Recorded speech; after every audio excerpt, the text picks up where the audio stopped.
Hi, my name is Will Morningstar. I'm an editor and literary translator from Spanish, and I'm going to be reading the beginning of my translation of Argentine writer Mariana Travacio's first novel, Cómo existiese, el perdón, which is provisionally titled Such a Thing as Forgiveness in English.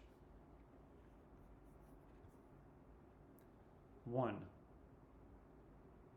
There, where we lived, the north wind came for us, slow and hot, circling like a hungry dog. Once the wind had us surrounded, we'd sleep straight through the afternoon, waking only after the sun had gone, and the glowing light of dusk was the only thing left to lift the smell of dry earth from the ground. One afternoon, the north wind brought us loprete. He blew in looking sad and a little lost, asking after Pepa. The man spoke with determination, but not haste. "I'm looking for Pepa," he said, the moment we laid eyes on him there at Eltano's. His words stopped short, as if his mouth had run out of room for more. We squinted at him, surprised to see a figure so distinct in the searing afternoon heat, as if the dusty haze had conjured him into being for the sole purpose of asking us about Pepa. The only Pepa we knew was the daughter of old man Antonio, who lived on the other side of town. Antonio was a carpenter, without whom we'd have had nothing to play cards on, nowhere to sleep. Eltano held his gaze. "What do you want with her, compañero?"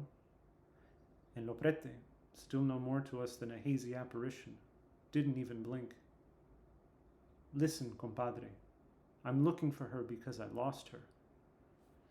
And Eltano, glancing to make sure we were paying attention, said, "Okay, take a seat. We'll have some gin, and you'll tell us how it was you lost her."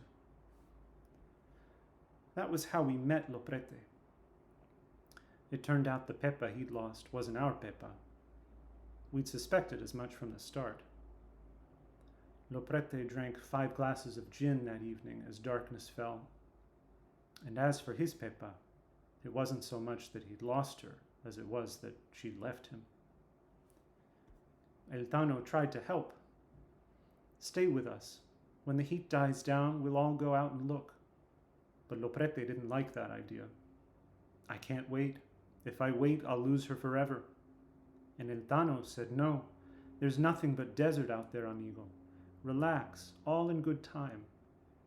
And I don't know if it was the gin or something Eltano said, but Loprete drew his knife before we could even get to our feet.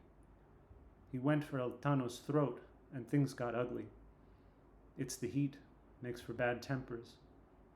The north wind out there brought us trouble like that. Loprete ended up badly wounded, and there was nothing we could do. It took him all night to die. We buried him before daybreak. Juancho dug the pit. I held the lamp, and Eltano kept watch over the body to make sure it wouldn't have any more violent outbursts. 2. When we told him our Pepa was a young thing with black eyes, the carpenter's daughter, Loprete laughed like a knife. Now and then the sound still echoed whenever the memory seized us.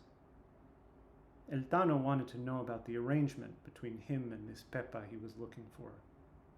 "Is Pepa your wife?" he asked. Loprete finished his second glass of gin and answered, suddenly very serious, "I never needed a wife." He began to tell us about his fields. Huge fields, he said, with rains that make the grasses grow. We all stared at him in disbelief that evening, almost night, as he tipped back his third glass of gin. He had to put the glass down and cough with his whole body when the wind brought a bit of dust to his lungs. He was not accustomed to these dry lands. That much was clear. "The thing is," he told us, "we get so much rain there that the soil sticks to the ground. There's no wind to disturb it. November and April are nothing but rain." We listened, transfixed, eager to learn where that land was, a land so giving where the grasses never stopped growing. Our own land was stingy. never giving us much of anything, not even when the rains came, seldom as they did. 3.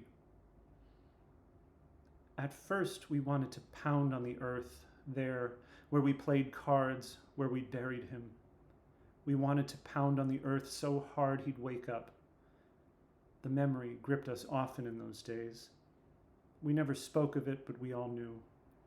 We'd get together to drink gin like before, but then El Tano's gaze would slip, or mine, or Juancho's, and we'd all know where it was slipping to Loprete, his sliced open belly, to El Tano's hands trying to keep the guts in, to the blood spilling out anyway, swallowed up by this thirsty land of ours, to the shovelfuls of dirt falling on Loprete's body, still warm, and to the words El Tano spoke and made us swear to.